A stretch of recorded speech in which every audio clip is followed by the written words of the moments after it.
Hey everybody, what is going on? I hope you guys are all doing well, and welcome to another tutorial video. In this video, I'll be explaining to you guys how you can work in Odoo, so let's get right into it. Now, this directly depends on what you're trying to work with. If you're trying to build a website, you're going to use your website module. If you're trying to sell something, you're going to use point of sale, inventory, or anything of the sort, as well as accounting, barcodes, etc.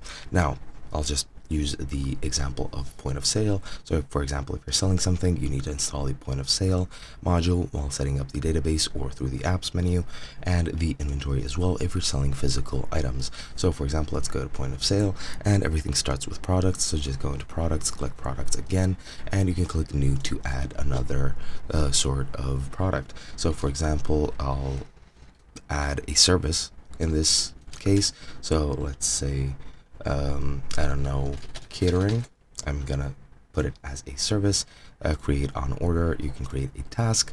Project is gonna be whatever you want, but I won't define it.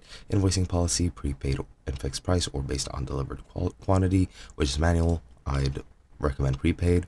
You can also select plan services if you want to. You can set the price here.